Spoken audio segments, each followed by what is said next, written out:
For the record, I am the beneficiary of the Frank Anthony Michaud Jr. estate. I am the authorized representative, and I appoint you, the judge, as the trustee, ma'am. Hey, it's under the barcode, though. This is what you signed up to do. You're a public servant. Unless you are a price on a can of beans, we don't need a barcode. All right, appearances for the people versus Frank Michaud Jr. Good afternoon, Your Honor. Mohammed on behalf of the people, P86771. No, it's not. You have work. So Yeah, you're on Friday. Are you right? Please sit at the desk representing yourself. Judge needs to address you, sir. Is that a problem, sir? Yeah, you're a defendant. Sit at the defendant's chair. I'm not defendant. I'm sorry. Judge, if I may try to help explain. Try. I'll try. Mr. Michaud is a sovereign citizen, and No, I object. I'm not a sovereign citizen.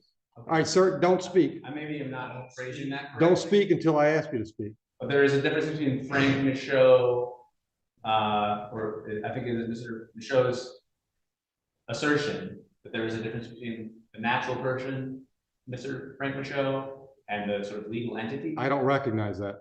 And that's what I've prepared Mr. Michaud for that. Sir, you're a defendant in my courtroom. Either I issue a bench warrant because you haven't appeared, or you come up here and sit in the chair and we proceed. All right, so you're threatening me to. Absolutely, I'm threatening you. Either you're here today or you're not. If you're not here today, a bench warrant will issue. If you're here today, I need you in the chair so we can proceed with the proceeding that's scheduled, which is a preliminary exam. And if I may, I have advised Mr. Michaud that the courts receive objections all the time, or rule objections that are preserved on the record. If he has, He can appeal me. I'll let you build whatever record you want to build, Mr. Michaud. Are we on the record? Yes.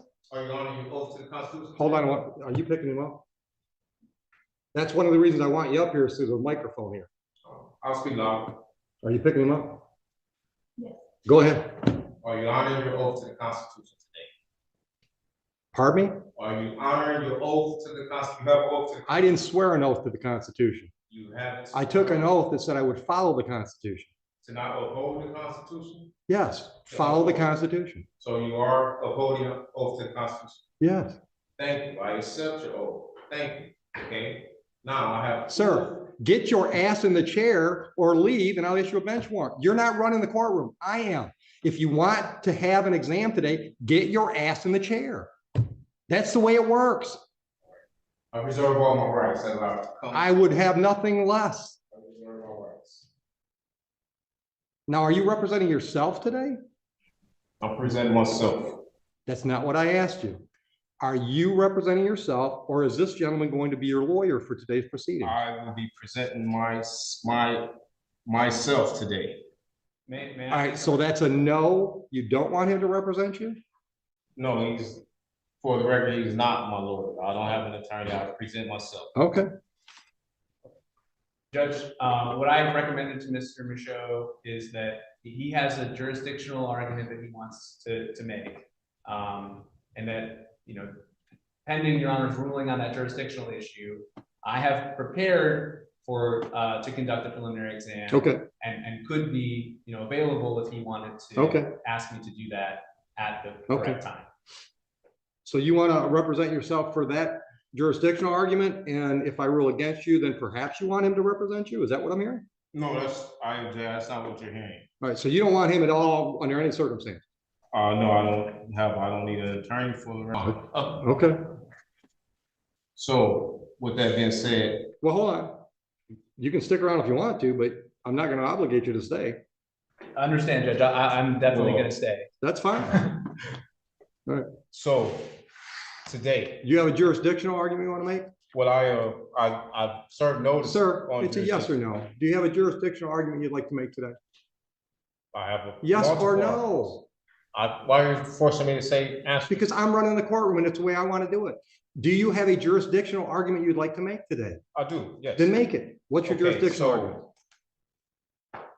argument? I'm presenting myself. So I need to know, Article 6 of the Constitution grants me the right to know what jurisdiction is this court operating up under? State of Michigan. No, what jurisdiction? State of Michigan. Okay, what jurisdiction is the state of Michigan? District courts are legislative courts. That means they're created by statute. The state of Michigan gives me my jurisdiction. So, okay, is that, I work under the authority or of the state of Michigan. what is it, under what jurisdiction? There's two different jurisdictions under the Constitution. You have admiralty and common law, so I'll need to know. This is in not order- admiralty, What is and it? it's not common law. Which It's one is- statutory. Okay, so it's statutory, that is what, civil? No, So what is it? For the my record, I need to jurisdiction have is that both on- I civil. can't defend myself unless I have it on the record. My There's jurisdiction. only two. Sure, shut up. If you ask me a question, I can't answer while you're talking. Okay. My jurisdiction is both civil and criminal as provided by the statutes of the state of Michigan. Okay, so today, under which one is? This is we- a criminal case. Okay, right, so is that common law or admiralty? It's statute. It's neither common law or admiralty. It's one or the other, it don't say statute. All right, then you can appeal my Constitution. ruling. My ruling is it's neither admiralty or common law. So this is you say it's criminal for the record. Yes, Okay, and if it's criminal, in order for a crime to exist, there must be an injured party for the record, right? there must be what? An injured party. Yeah, it's the A people of the corpus state of delicti. Michigan.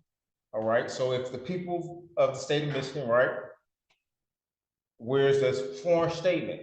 Where's what? A sworn statement, I have a right to see a sworn statement saying I injured someone, There's a complaint in the file. sworn complaint, signed, all, You want to see it? affidavit, sworn affidavit? No, it's not. I don't think it's an affidavit. Well, okay, so You said you wanted a sworn complaint. from an injured party, who have I injured for the record? The state of Michigan How can I are injure the bringing the state? charges. How can I injure the Sir, state? sit down. Sit I prefer to stand, down. I'm not. Sit down, or I will hold you in contempt. Another threat, wow. You're probably going to hear more than one. All right. I am ruling that I have jurisdiction. You are free to appeal that to the circuit court. Proceed. Do the people have a witness they'd like to call in the exam? Yes, Judge, the people are prepared to move forward. Just as a quick preliminary matter, we'd request a mutual order of sequestration with an exception for the So- OIC. So again, I'm not asking you to talk. Ma'am, are you a possible witness in this case? Okay. All right. And would you mind putting your name on the record, please? Counsel, I want to look at the lady. Would you mind putting your name on the record? She's a witness. She is a witness. Sir, you speak again when I haven't asked you to, and you're in contempt. And we'll deal with that first. The reason I need your name is because if you appear somewhere down the road and want to testify, we have to know that today you were in the courtroom. And I can't do that by taking a picture of you. So I'm asking you to state your name. Your witness, yes. Sir, you are in contempt of court. That's a $100 fine. Speak again when it's not your turn, and I'll continue to up the ante. Clear? You can speak now. I've asked you a I question. object. I don't give a shit if you object. Is it clear what I said? I'm waiting for an answer. I said I object. What I'm supposed to say? I want to know if you understand you've just been fined $100 for contempt. I don't understand. Okay, well, you still owe me $100. Are you going to give me your name? That's fine. Thank you. Witness. Your Honor, the people called Officer Steppen. Oh, I'm sorry. One last quick preliminary matter. Pursuant to 76611D, we'd like to introduce a certified registered of action in regard to this individual being a previously convicted felon. I object. Hold on. Have you showed that to him? I object. I object. What's your objection, Mr. Michaud? My objection is that I am here under the guise of Bless you. probable cause conference. And I don't know how we're here at a preliminary exam when I did not waive any right to waive a probable cause. This is a preliminary exam. This is, okay, so right here. This is the probable cause hearing. It says. All right, stop. Right now, the question on the table is, you've objected to admittance of that document. I want to know what your legal objection is. I'm also objecting. What is your legal objection? To not waiving my probable cause hearing. Denied. That's admitted. Under what grounds am I denied not? Because have you my didn't due give me a process? valid objection.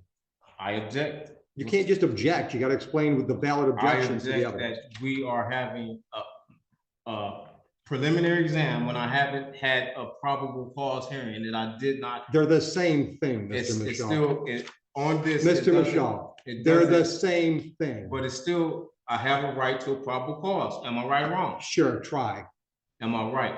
Do I have a right to a probable cause? That's what today is scheduled for. But today it says preliminary exam. Right here it says probable cause conference. And today is a different date that says a preliminary. Have you ever had a grilled cheese? If it was different. Have you ever had a grilled cheese? If it was different, why would it have two separate? Have you ever had a columns? grilled cheese? I object to any of that. Why would it have two separate columns? Take him out. Why would it have two separate columns? I'm not playing this game with him today. If you think you can get him to shut up long enough so we can have our hearing, we'll do it. But I'm not gonna let him try to run my courtroom. Okay, I'll just be very brief in my one attempt here. I would like to try to explain what I understand Mr. Michaud's objection to be, and what I have also represented to him regarding that objection. Mr. Michaud, I think the court record will reflect, had a probable cause conference first on November 29th and then again on December 20th. I have disclosed, I mean, I think I've been very transparent with Mr. Michaud that probable cause conference is a bit of a misleading name because probable cause conference under the court rules does not require that probable cause be established. Right. At the second probable cause conference, Mr. Michaud was caring for a sick relative, so he wasn't able to attend that probable cause conference scheduled December 20th. Which didn't hurt him at all. Right. I represented him on that day, and I asked the court to waive his appearance so that he could remain with his family. Which we did. I understood to be his wishes. I may now understand differently that I misrepresented him in some way, but my goal was just to be able to conduct a probable cause conference where we were going to find out if there was any offer, whether discovery. You don't have to tell me what they are. I know what they are. I know, but I'm just trying to explain. And I'm trying to explain it to him too, but I'm not going to talk over him. Right. And I'm not going to play that crap today. Right. So if you want me to explain what's scheduled today versus what was scheduled last time, I'm happy to do that, but you got to be quiet while I'm talking. Clear? Oh, dude, I hear you. All right. The last court date that we call a probable cause conference is like a pretrial on a misdemeanor. It gives the parties a chance to discuss the case and see if there's any resolutions prior to the next step. Next step being preliminary exam. At the preliminary exam, the people have to prove to me that there's probable cause to believe that there was a crime and there's reason to believe you were involved. That's what's scheduled today. That is a probable cause hearing.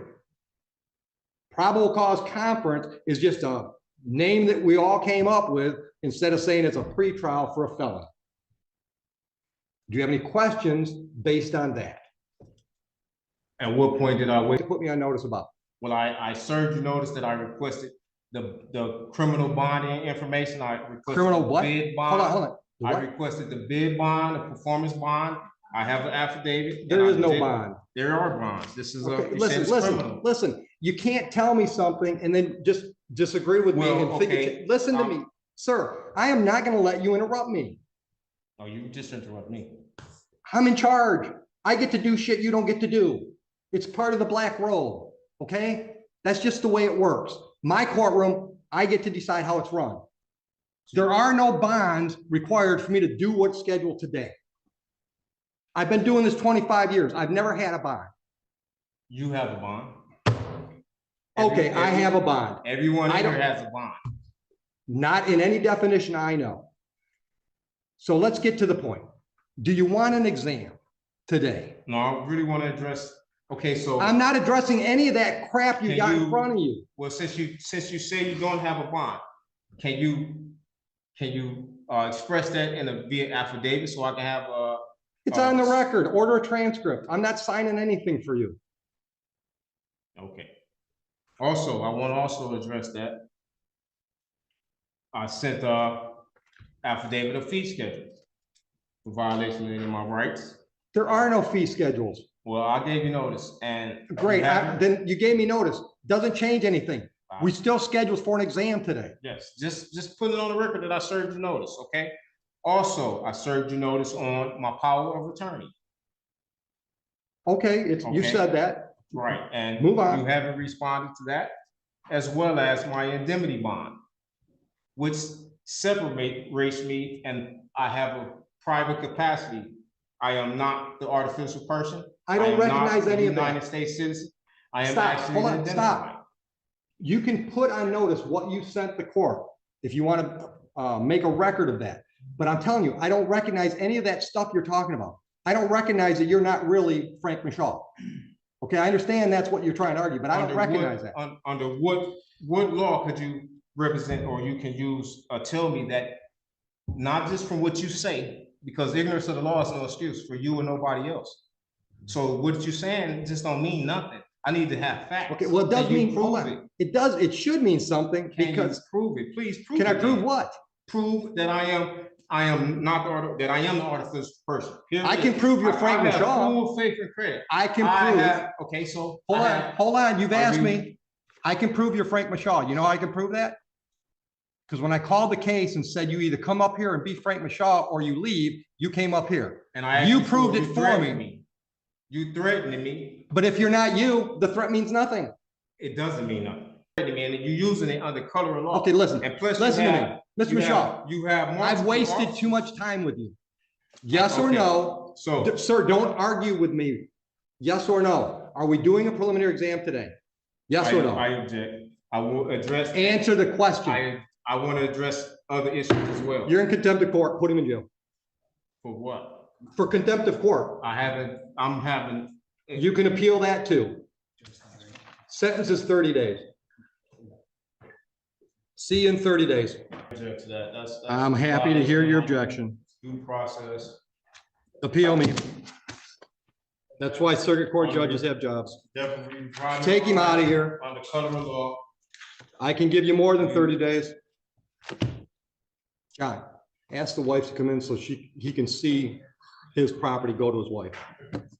Ma'am, would you accept some personal property from your husband, please? That was an extreme amount of patience. Good try. I appreciate you, giving him as much latitude as you did. I just can't let him run things. I'll let him engage me and, I don't mind that, but I just can't let him try to run things. Yeah. No. Especially when I got 3 or 4 more exams to do. Right. The internet is the worst thing in the world for these guys. I tried to tell him. It don't play here. The court is going to deny your objection. Let's allow this to move forward. He might have been able to win this. And that's case. the worst part about all these cases, right? Yeah. Because sometimes they've got a chance if they just, We had a good Ron White, argument. right? Yeah. Got a constitutional right to remain silent, just can't do it. Let's take a step back and break down exactly what we just witnessed. Because beneath all the interruptions, objections, and sovereign citizen jargon, this courtroom exchange is actually a textbook example of how the legal system responds when someone refuses to engage with reality. At its core, this case wasn't about secret jurisdictions, admiralty law, or artificial persons. It was about a criminal defendant standing before a statutory court with lawful authority under the state of Michigan. Judge Oakley made that clear early, and repeatedly. District courts derive their jurisdiction directly from state law. They do not operate under admiralty law. They are not common law courts. And no amount of semantic gymnastics changes that. One of the most important moments came when the defendant insisted that a crime cannot exist without a named injured party. That argument pops up constantly in sovereign citizen ideology, and it's legally incorrect. In criminal law, the injured party is often the state itself, acting on behalf of public safety. That's why cases are titled The People versus an Individual. Judge Oakley didn't dodge that claim. He addressed it head-on and ruled decisively. Another key point worth highlighting is the confusion around the probable cause conference versus the preliminary exam. The defendant repeatedly argued that his rights were violated because he believed these were separate mandatory hearings. What the court explained patiently multiple times is that a probable cause conference is essentially an administrative pretrial discussion. The preliminary exam is where probable cause is actually evaluated. That hearing was scheduled for today. No rights were waived. No procedural trickery occurred. And yet, despite being given multiple opportunities to proceed, ask questions, or even accept representation, the defendant chose confrontation over cooperation. That decision mattered. Courts operate on procedure, decorum, and clarity. When a defendant repeatedly interrupts, refuses direct questions, and attempts to control the courtroom, The judge is left with limited options, and contempt becomes inevitable. The contempt ruling here wasn't about silencing dissent. It was about preserving the court's ability to function. Every defendant has the right to be heard, but no one has the right to hijack proceedings or ignore lawful orders. When the judge imposed fines and ultimately jail time, it wasn't personal, it was procedural. Actions have consequences, especially in a courtroom. Now here's the bigger takeaway, and this is where I want to hear from you. Do you think cases like this are driven more by misinformation or by a refusal to accept authority altogether? And if you were in that courtroom, would you have handled this differently, or would you have made the same choices knowing what was at stake? Legally speaking, the outcome here was predictable. The court asserted jurisdiction. The defendant preserved his right to appeal, and due to his own conduct, the preliminary exam couldn't even be completed. Ironically, Judge Oakley later acknowledged something crucial. Had the defendant simply remained silent or followed basic procedure, he may have actually had a better chance at moving this case forward strategically. Instead, the behavior on display ensured delay, detention, and a far tougher road ahead. This case is a reminder that the courtroom is not the internet. Scripts don't work, catchphrases don't override statutes, and belief does not replace law. Reality wins every time.